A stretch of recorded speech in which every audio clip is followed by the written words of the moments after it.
Buenas tardes. Con el permiso, diputado presidente. Adelante, diputada. Gracias, diputado presidente. Con el agradecimiento del trabajo que ahora nos expone, señor secretario, sea bienvenido a esta soberanía popular. Agradezco además la exposición tan puntual y clara que nos acaba de presentar en relación al proyecto de presupuesto para el ejercicio 2024, la miscelánea fiscal que prevé también el dicho paquete económico y la ley de ingresos. Me tranquiliza que en el documento tributario no se tengan previstos nuevos tributos y que únicamente usted lo aclaró, se actualicen aquellos que de manera natural no llevan actualización en tanto que no están calculados en UMAS como lo prevé la norma fiscal actualmente.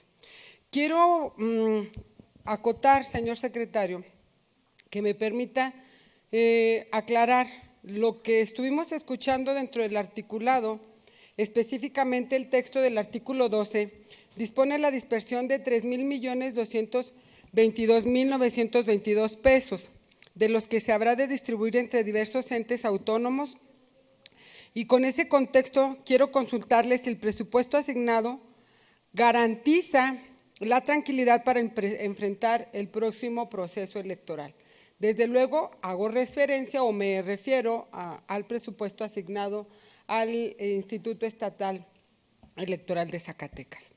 En otro tema, quiero referir que, contrario a lo que muchas voces expusieron, el incremento al salario mínimo dispuesto por el Ejecutivo Federal, algunas voces expresaron que se iba a generar una espiral inflacionaria y, contrario a ello, tenemos, según los datos expuestos, una inflación atemperada con una notable tendencia a la baja derivado de estos componentes internacionales que usted nos acaba de exponer.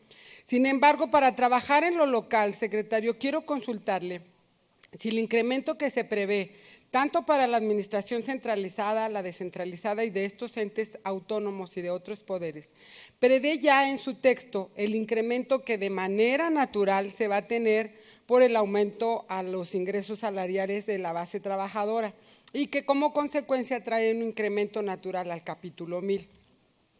El reto de la nómina, sin lugar a dudas, representa una gran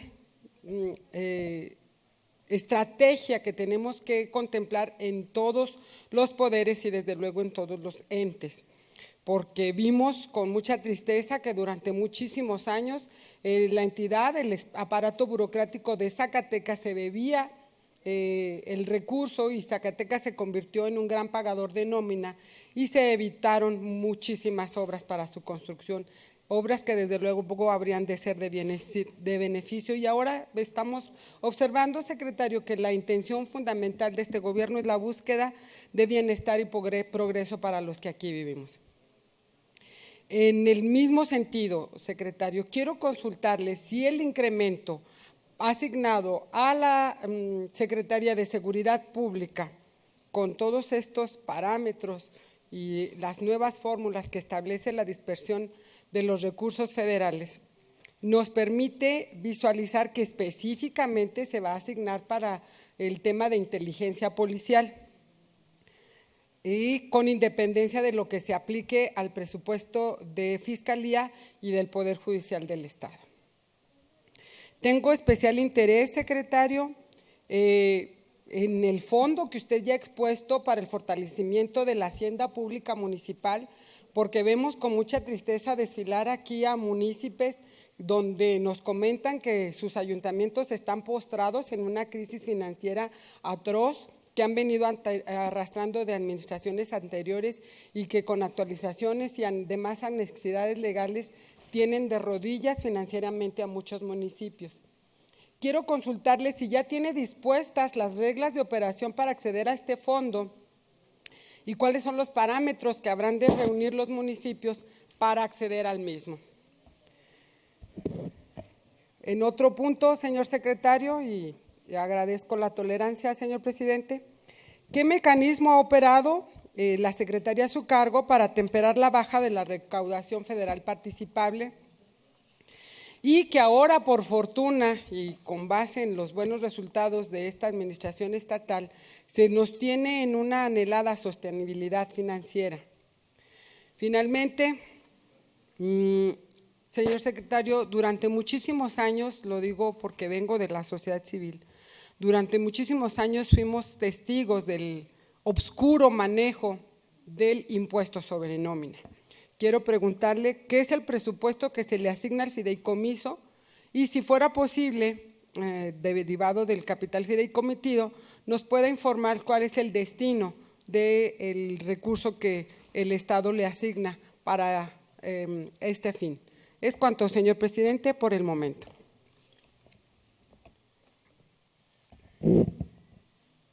Muchas gracias, diputada. Se le concede el uso de la voz al secretario de Finanzas por un tiempo no mayor a 5 minutos para contestar los cuestionamientos. Sí, con su permiso, diputado presidente. Diputada Adelante. Maribel Alemán, gracias. Comentarle, bueno, fueron varios planteamientos. El proceso electoral. El proceso electoral, de lo que nosotros hemos visualizado y analizado, que por supuesto estará aquí en la comisión de presupuesto, el análisis y en su caso, me imagino, el derecho de audiencia que proporcionen al presidente del mismo. Nosotros estamos planteando para el proceso electoral, en el caso del instituto, 327 millones de pesos, que va desglosado 117 millones a partidos políticos, 60 al gasto ordinario y 150 millones al proceso. Aunado a lo que tenemos del tribunal, que son 12.9 del gasto electoral, podemos señalar que son casi 163 millones de pesos que estamos destinando al proceso electoral en su conjunto. Sí está planteado, sí está en los autónomos, sí lo estamos considerando. El tema puede ser de debate en el contexto de lo suficiente o no del mismo, porque ellos nos solicitaron una cantidad todavía mayor, por supuesto. Pero estamos en la disposición de sentarnos a acordar, y en el buen sentido de la palabra, el señor gobernador no va a poner en riesgo, ni creo que esta legislatura, algún proceso electoral tan importante para el país y para Zacatecas. En ese sentido vamos a avanzar, diputada. En los incrementos no se establece caso particular, por ejemplo, de los autónomos, de tribunales, etcétera. No se maneja esta parte de incrementos en el capítulo 1000. De nosotros únicamente vamos también con un efecto inercial de plazas, etcétera, que es parte de lo que nosotros tenemos siempre planteado, de que si hay algún incremento, ustedes lo saben que hacemos solidariamente, les damos las ampliaciones a todos, dependiendo de las negociaciones. De ahí que no está considerado, pero sí presupuestalmente, en su caso, nosotros vemos cómo obtenemos esa parte de recursos para poder darles la suficiencia a todos, por supuesto. El aumento de seguridad pública depende sobre todo en dos aspectos importantes. En otra pregunta, sí se considera la contratación de 100 nuevos policías, que es algo necesario, y también el efecto del plurianual que tenemos de 200 millones en su proporción de 40 millones de pesos más o menos, que es lo que nosotros tenemos planteado, de ahí el incremento que se tiene. En el caso de los municipios, diputada, no tenemos todavía las reglas, de hecho está así como una buena idea. El problema, diputada, es, con todo respeto lo digo, de los municipios, es la indisciplina que existe. Pudiésemos ayudar, podemos comprometernos y crear, pero no son solidarios y responsables en esta parte, y se convierte en un barril sin fondo. Tienen efectivamente varios de estos municipios problemas en seguro social, en el impuesto sobre la renta y laudos, que con gusto le pudiese mandar la lista de cuántos son y lo que tenemos nosotros determinado, eso sí lo pudiésemos hacer. Gracias, secretario. Para que veamos los mecanismos, pero también va unado al otro tema de seguridad. Recordará que el año pasado aprobó por ustedes el tema de destinar esos recursos para la seguridad pública, y creo que es un tema sustantivo, que pudiésemos verlo ya ni siquiera con equipamiento, contratación de personal, contratación de policías, porque ¿qué está pasando, diputada? Que están haciendo, por ejemplo, si alguien en un municipio tenía 100 policías, está dejando a 50 o 40, baja su plantilla. ¿Y quién está asumiendo esto? Pues el Estado. Manda policías estatales, etcétera, Y creo que esa parte no es justo, por lo menos presupuestalmente. Ahí yo quisiera que en ese debate también viésemos esta parte de cómo podemos complementar y fortalecer la seguridad, y en su caso también los municipios que asuman esta responsabilidad que deben de tener. No tenemos todavía las reglas con relación a eso. Pudiésemos encontrar los mecanismos para poder hacerlos y comprometerlos a ellos para que cumplan, porque además termina su gestión. Recordar también que les dimos adelanto de participaciones, más de 185 millones de pesos les vamos a dar de este año, y que tienen que liquidar a más tardar en mayo. Entonces es también cada vez fomentar el desequilibrio que ellos van teniendo. Lamentablemente eso es lo que está ocurriendo y estamos siendo responsables. ¿Qué hemos hecho para efectos de la RFP, de la caída que usted señaló de la recaudación para participable? Bueno, en primer lugar, yo lo reitero, el reconocimiento a ustedes de que el año pasado fueron solidarios y actuaron de manera responsable en el paquete económico que se aprobó, sobre todo en la materia de ingresos. No nos fuimos con esa estimación que nos estaban haciendo, y eso nos da un diferencial de aproximadamente 700, 800 millones de pesos menos con relación a los 2.500. ¿Cómo hemos, digamos, abatido esa parte de diferencial de cerca de 1.700 millones de pesos? Uno, con incremento de los ingresos propios de más de 1.000 millones de pesos que esperamos obtener. El otro tiene que ver con el FEIEP, el Fondo de Estabilización, que lo dije en mi exposición, el próximo año se va a acabar. Sí, ya, mejor dicho, ya no va a existir esta parte de potenciación, salvo situación extraordinaria que pudiese ocurrir, pero de ahí que sea precavido Hacienda ya más en sus estimaciones, porque si no se va a presentar lo de este año. Y el otro, nuestro propio fondo, recordar que se creó de 360 millones de pesos, que de ahí estamos tomando para hacer frente a esta parte de la caída. Los municipios no han tenido ningún problema, al contrario, han observado un crecimiento del 3%. De verdad, ha sido increíble toda esta parte. Yo he dicho, es la prueba del ácido, como decimos en el argot técnico, donde hemos privilegiado en todo momento el equilibrio presupuestal, y con esto también se va a fortalecer la sostenibilidad financiera que he citado. Impuestos sobre nóminas, diputada, era una práctica que no estaba en ley, que iba contra el 31 fracción cuarta, el principio general de gasto público, y imagínense, cuando yo tuve la oportunidad de llegar a este bendito estado, se recaudaban 230 millones de pesos de impuestos sobre nómina. Ahora vamos a rebasar los 1.200 millones de pesos. ¿Qué sucedía? Había un descuido total, a pesar de que tiene un efecto, digamos, dominó, porque repercute en la fórmula del Fondo General de Participaciones. De ahí que era importante incrementar la recaudación para que nos toque más participaciones. Ese efecto pues nos ha representado más de 300 millones. Es como si poner otro impuesto, casi, por así decirlo.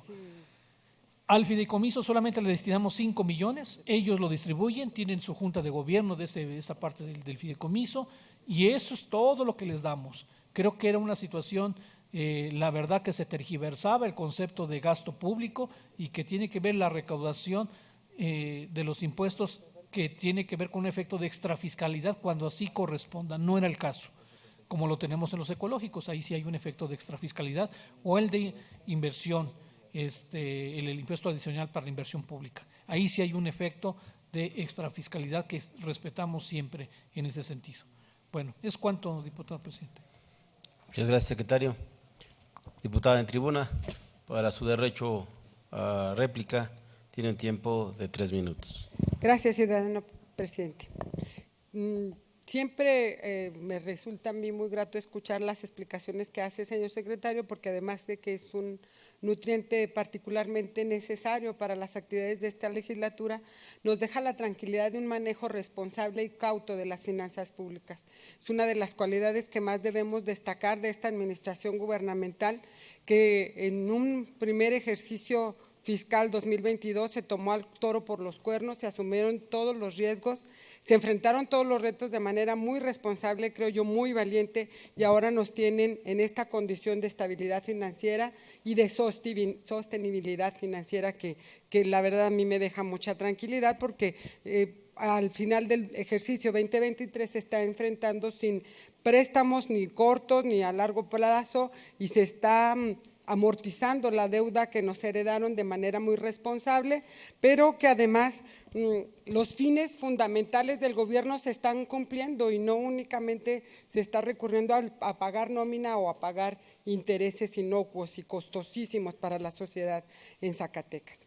Ahora bien, señor secretario, constitucionalmente esta soberanía corresponde definir el presupuesto, pero con esa convicción sepa que el grupo parlamentario de Morena tiene aliados en esta fracción, y Zacatecas también puede tener aliados en su fracción porque estamos dedicando muchas horas de estudio y dedicación para el análisis de este instrumento. En compañía de los integrantes de la Comisión de Presupuesto hablamos de aprobar un instrumento que le sea viable a Zacatecas, pero que sobre todo le sea útil. Salud, seguridad, educación, servicios públicos, programas sociales, campo, infraestructura, turismo y desarrollo económico son metas en las que no quitaremos el dedo del renglón y será nuestra prioridad para que una vez analizado este instrumento se puedan ver plasmados en la norma y tengan la fuerza de ley para cumplirse en beneficio de las y los zacatecanos. Reconocer la responsabilidad de este gobierno en el manejo de las finanzas públicas es únicamente reconocer el trabajo, no necesariamente de la Secretaría de Finanzas, sino de todos los que integran el Ejecutivo Estatal, encabezados por David Monreal Ávila. Los retos se están convirtiendo en oportunidades y este paquete económico no será la excepción. Le reiteramos nuestra disposición, hablando desde el Grupo Parlamentario de Morena y conjuntamente desde el Grupo Parlamentario del Verde Ecologista. Le reiteramos nuestra disposición para dar un análisis y debate serio, como lo amerita el tema, y con la necesidad de llegar a los consensos dentro del diálogo y el interés superior de Zacatecas para que se vea fortalecido en breve con una aprobación responsable del paquete económico. Es cuanto, diputado presidente. Gracias, secretario. Gracias.